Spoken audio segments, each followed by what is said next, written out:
my friends, and welcome to the Neurodiverging podcast. My name is Danielle Sullivan, and I am your host. I'm very happy to be with you today. Today, I have for you an interview I did with Patty Laushman, another neurodivergent coach. We are talking specifically about this idea of failure to launch in teens. I'm going to get into it in just a second, but before I do that, I do want to thank our Patreons over at patreon.com/neurodiverging. They help fund my ability to do this podcast and lots of other cool stuff. So please check us out if you haven't recently. Additionally, in this particular case, we have an additional 45-minute podcast just for patrons that we did after this one finished with Patty that discusses even more about how parents can support teens and youth who are going into and through the transition into adulthood, and the specific kinds of support that tend to be the most helpful and the mindset shifts parents may need to make. So if that sounds helpful to you, join the Patreon for $3 and get that resource along with a lot else. We also have a monthly neurodivergent parent affinity group, which has been fantastic these past couple of months, and I really encourage you to join if you could use the community and solidarity that comes with knowing other people who are in the same place as you.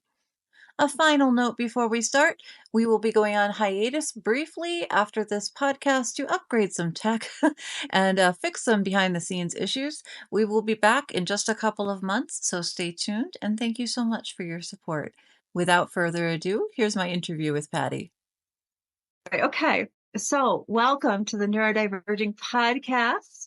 I'm Danielle. I'm glad you're here. Today we're talking to Patty Laushman. I'm so excited for this one. Patty is a neurodivergent coach, and we're going to be discussing the topic of failure to launch, which is a term that I don't particularly love, but is the thing you Google if you want to know about this topic. Exactly, Danielle. Yeah. I'm the same. Yes. It's just a little bit not strengths focused, but we can talk about that. Patty is a coach, an educator, an author, and a speaker on the topic of neurodiversity, and has both professional and personal experience in this world, especially with young adults and teens and adults as well. So is a really good resource for this topic, and I'm really excited to have her. She comes from the neurodiversity perspective and acknowledges the challenges that differences can pose to daily living, and is also the creator of the SBN parenting framework, which we're going to have time, we're going to make time to talk about, where you can learn the 5 steps to helping neurodivergent teens and adults get unstuck and realize their greatest potential. She also runs a group coaching program called Parenting for Independence, which I have heard wonderful things about, which helps parents of neurodivergent teens and adults learn how to implement the SBN parenting framework and join others in the community for this unexpected stage in their parenting journeys. Patty, welcome. Thank you for coming. Yeah, thank you so much for having me. It's absolutely an honor being a guest on your podcast. I'm a huge fan of you personally. I'm a huge fan of your work. So I was so delighted when you invited me to join today. Thank you. I've been looking for an excuse to have Patty on for a little while now, and just, going through the topics as they're requested. And so I'm really glad that this all worked out. I'm really honored that you gave us some of your time this morning. So thank you. Then we'll just dive right in. What would you say are some of the most common issues that autistic parents and teens are reporting in that kind of young adult stage between like maybe 15 and 25 in your experience? Yeah, that's a great question and really gets to the heart of the work that I'm probably most passionate about. I would say that the most important and kind of highest level challenge is gaining maximum self-sufficiency. And maximum self-sufficiency looks different individual to individual. And what I would say it looks like is that their child is a late teen or an adult who's not thriving. So they're not working, they're not going to school, they're not socializing with friends. It's really, really stuck, for lack of a better word, and they're not experiencing a good quality of life. And then these parents are really worried. They've tried everything they know how to try to help their child. And oftentimes those efforts are met with anger, shutdowns, meltdowns, defensiveness, and nobody is going anywhere. Thank you. Do you have any insight into, like, we can talk about a lot, I guess, You have a comment that describes life right now. I'm sorry, and also Yeah. you're not alone. You Um, are not alone. Yes, yeah, that's usually the biggest shocker, I think, for parents who join a Parenting for Independence program yeah, is that the parents that I tend to work with, they're so isolated. There's so much yeah. shame because they don't know any other families who are struggling with the same things they're struggling with. They think they're the only ones. They think they're at fault.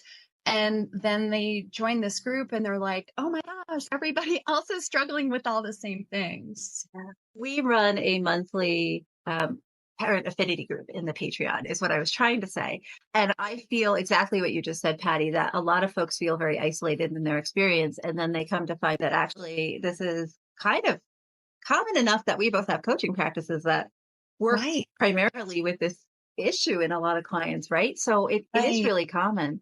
Do you have any sense about what is happening in this age range that is making it so hard for these youth, young adults? Uh, What are their challenges? What are they bumping into? yeah. So I've noticed a pattern where this kind of situation tends to occur at times in life when there's a huge leap in expectations developmentally. So we know that autism is a neurodevelopmental condition, which we know simply means that their brain develops slightly differently than the majority of people. And what this means is they might not have all the skills needed to meet expectations of them at their chronological age at different stages of life, such as when they transition from middle school to high school. There's a huge developmental leap there in expectations of what someone needs to be able to do to succeed, or high school to college, or college to career. And the expectations at these stages, what it takes to be successful increases like almost overnight. It's like Yeah. one day the expectations were, at one level, and then the next day it's this huge, huge increase. And oftentimes they just can't do it. They can't make the leap. They tend to get stuck. And because these challenges are not visible, the challenges are happening inside their heads. The people around them can't see what's happening. And oftentimes they can't even figure out what is not working for them. So they're not able to figure out what they need to ask for help. And the people around them can't figure out how to help. Thank you. Okay. I think that's really helpful. You mentioned, going into college or, becoming an adult, like you feel thrown into it. And I have this vivid memory of being dropped off. My whole family brought me to my first year of undergrad and we moved into the dorm and then they left. And I What have did this you? memory of being like, what do I do now? Like, okay. Like I felt confident and I wasn't diagnosed at the time. I felt like, okay, I know how to do school, but like, and I Ah, have a meal plan and I have my bed. Like I know okay, but like, what do I do? Because I didn't have a new schedule yet. I didn't know anybody. It can, it's very interesting to hear you describe that visceral experience I had sort of from this cognitive lens of, um, you feel like you have the skills and you maybe internally believe you do, but then you actually go to do it and you're like, what? But you wait can't a even minute. identify what am I missing because you just don't have the language, you don't have the experience to identify what you're missing. So when you were describing that really spiked that memory for me. And it worked out okay in my case, but I very much feel from my own experience why youth in that age range are feeling so overwhelmed sometimes with these big changes, literally, like you said, that overnight change into, well, now I'm in college. What do I do here? Um, so I really appreciated that insight for myself. And I'm sure people who are here also appreciated it as well. Um, and besides sort of the maybe going into college, there's the getting the first job or learning to drive is what I hear a lot. Yeah. Do you have any advice for parents or the youth themselves who are having difficulty getting off the ground or are feeling really stuck, like you said, in these areas? Yeah, driving is a huge, huge issue. And I talk with a lot of my clients, I talk with a lot of parents about driving. There's so many reasons someone may struggle to learn to drive. And the most common that I see is they literally don't feel safe behind the Yeah. wheel. So there's a lot of skills involved in driving. So when we first start learning to drive, everything is a very conscious thing. Like they teach you in driver's ed this checklist, check your side mirror, check your rear view mirror, check your seatbelt, check, check, check. And it's a very conscious process, step by Yeah. step. And if you're someone who has a learning style where you need a lot of repetition to really get that down and shift it into your automatic memory, you might just need more time. You Mhm. might need more explicit instruction on individual skills. It may be something that you're just not going to pick up. But if someone just teaches you explicitly something like a pattern for how to shift your attention to make sure that you're identifying threats, Mhm. um, shifting attention is something I see a lot in my clients. Um, they may legitimately not be able to develop the skills to drive safely. And it's really Mhm. good to know that, right? Yeah. Um, what I recommend for my clients who are just really not making progress with this is there are occupational therapists who can do an assessment to test whether the individual has the skills to drive safely. And if there's skill gaps, they can teach them explicitly. Now, these OTs are hard to find. I know Mhm. two personally. And if you can't find one by Googling for an OT who works on driving with neurodivergent adults, as they are rare, I recommend parents or individuals look for an OT who specializes in brain injury rehabilitation, because that's going to be an OT who probably has the skills to do an assessment and also teach those individual skills that may be needed. Thank you. And I really appreciate all you said because I think a lot of folks approach it as this binary, like you learn how to drive or you'll never drive. But like you said, there are these Right. spaces in between where maybe you can drive fine if you can go slow and it's a low traffic experience, but maybe it's you don't have the skills to be driving in New York City. And that's kind of fine, Exactly, and right? that's okay. Yeah, yeah. And I also appreciate the focus on um, the sort of physicality of driving, right? That there's a lot of like, we know that a lot of us have fine motor. I have fine motor challenges. Some of us have gross motor challenges. Some of us have postural Yeah, challenges.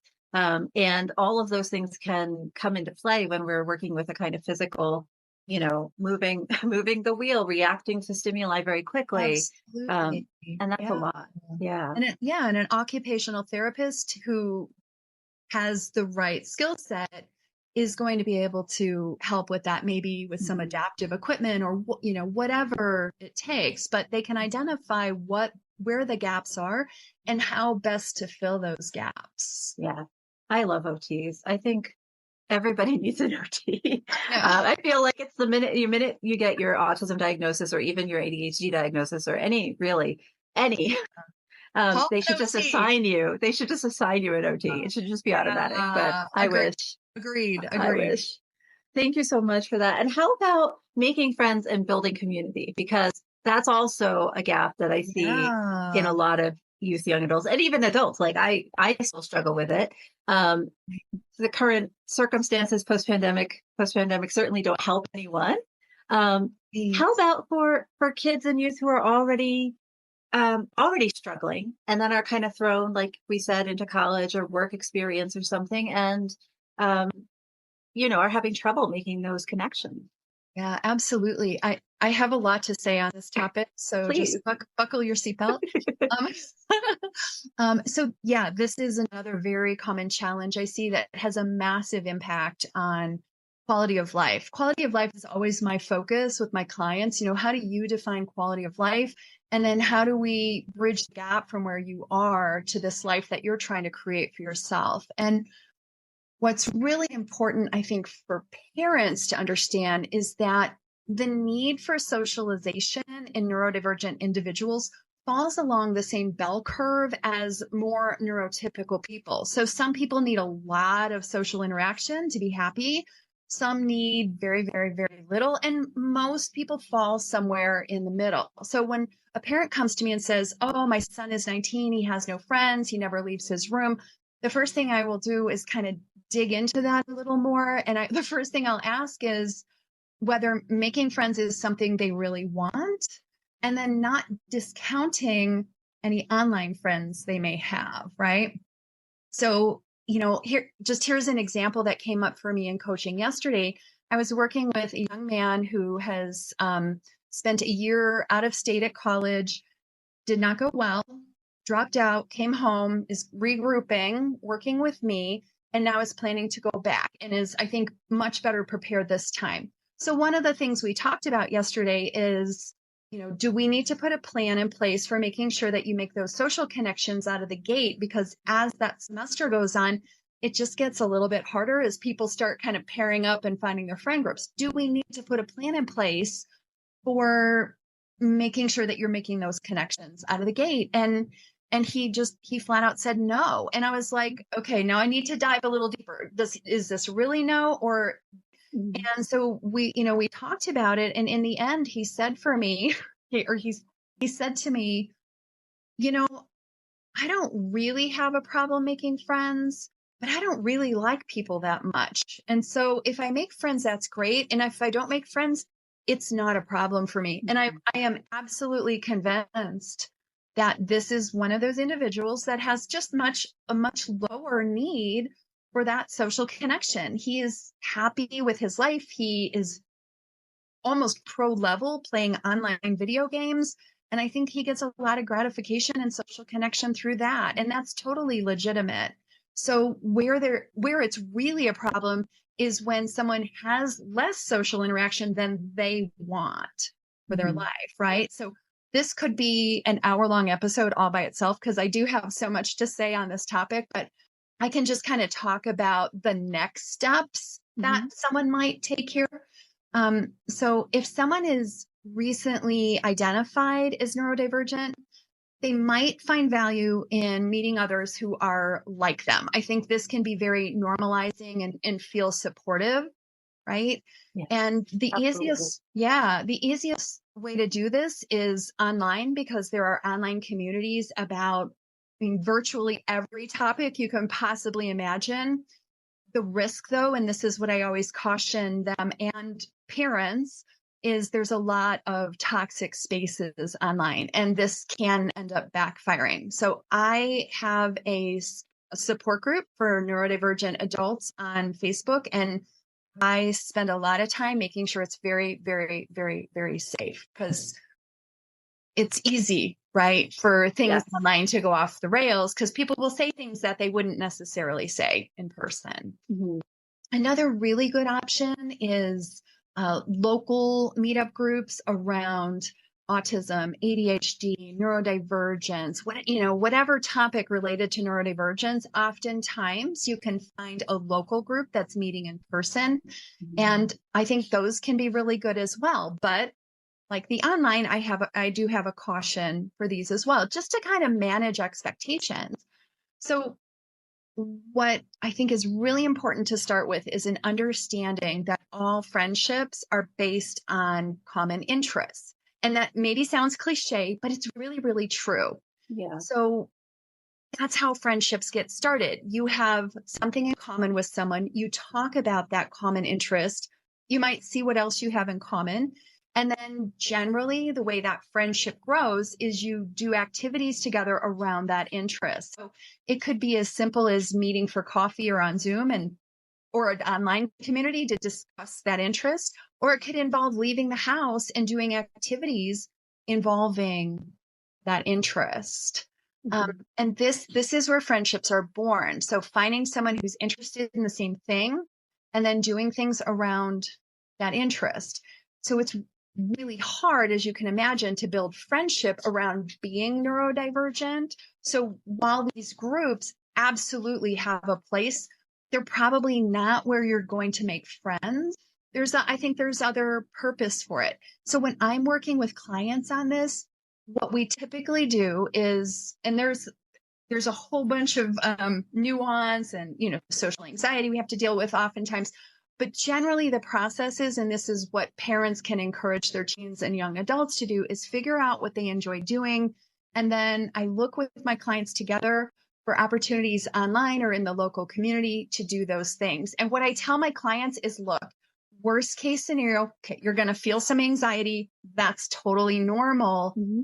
But worst case scenario, you spend time doing something you love, even if you don't make connections, because it is a bit of a numbers game to Mhm. find people you click with. But if you do this enough, you can meet people that you naturally click with and start a friendship with. So, Thank you, Patty. That's really helpful. And just a couple of things that clicked for me is first that practice element, right? Of even if you go and you don't click, the more you do it, the easier it gets. um, absolutely. and sort of what you said about driving with that explicit instruction, it's almost similar for making friends in that, from at least I've seen in my group of clients, that many folks are kind of okay at showing up at group things, even though they don't particularly like groups. It feels safer. But then that switch from the group dynamic into the one-on-one dynamic, the part where you ask the person to go for coffee or go to a game night with you or go to a movie or Yes. whatever, that's the part that people just don't, for whatever reason, there's a gap there.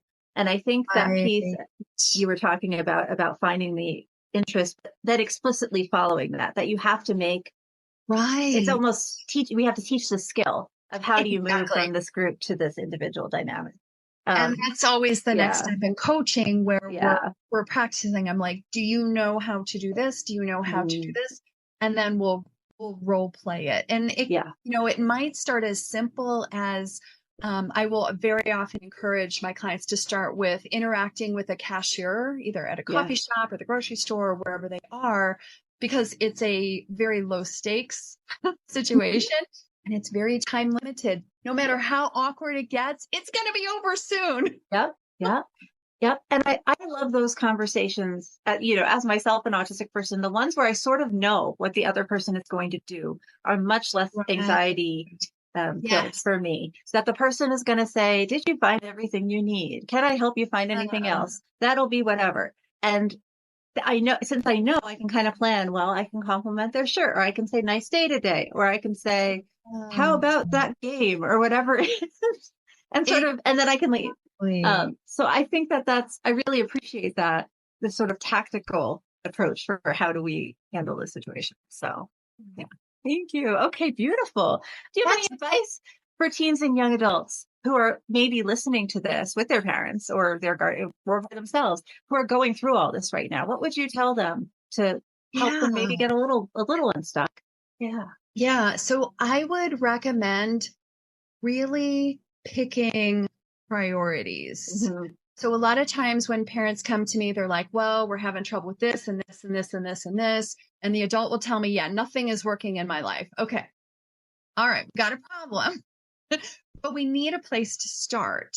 So what I usually recommend is pick no more than two priorities. So maybe pick a short-term priority and then a long-term priority. So you're not just, I mean, and it depends on where someone is starting. If they are burnt out or struggling with mental health issues, clearly that needs to be the priority. But let's assume that someone has recovered from burnout and they're ready to start Mhm. making some changes. They may be in a place where really all they can do is pick one thing. And, maybe it's job. Strictly focus on that one priority and figure out what just the next best step is. So a lot of my clients struggle with um, creating a plan for Mhm. achieving a goal. And then, and then obviously, if you can't create the plan, you don't know what to do next, right? Yeah. Some of my clients, they can create the plan, but they can't necessarily, they know all the things they need to do, like to get their driver's license, Yeah. but they can't put them in order of priority. And if you can't figure out what the next best step is, then you have, You get stuck. you get Yeah. stuck. You don't know where to go. So, parents can work with their teen or young adult, find out what the priority is, what the goal is, ask for help Mhm. or ask if it's okay to provide assistance, only help with assistance. That's actually part of my parenting framework. Yeah. And then oftentimes what they need is the next best step, but only focus on one or two priorities. Don't try to solve all the problems at once. Yes. I absolutely agree. I think that's really good advice, Patty. Thank you. Um, just I think our brains can be so busy and challenges can come from so many different directions, especially Absolutely. in that young adult period where you're really trying to form an identity. There's a Yeah, lot there's a of lot going challenges. on. Yeah, there's a lot Yeah, going on. yeah. And I think it can feel very urgent and like we have to do all these things now. But from our slightly older and wiser experience, that you can just focus. You can say, you know what, school will have to wait and driving will have to wait. I'm just going to make friends, or I'm just going to Absolutely. figure out my housing, or I'm just going to whatever the little thing is. I'm going to write my book, and that's what I'm going to Yeah. do. Or ask for help. I know this Yeah. is also very hard for my Oh yes. clients, right? Hmm. But maybe you can delegate. So parents Yeah. can delegate to a coach like you Mhm. or me. Young adults can ask parents for help, therapists. Yeah. Yeah, an OT. There's so many Yeah, resources and they can be hard to find, which is they are why you can email either of us and we'll try to help direct absolutely, you. But they are absolutely. out there. Yeah. Uh, Okay. Thank you. And now, would you please tell folks where they can find more about you, and your services, and especially your parenting groups? Like, So I have several freebies on my website. So whether you're an autistic teen or adult or the parent of one, I have something for you. You can find them all at my website,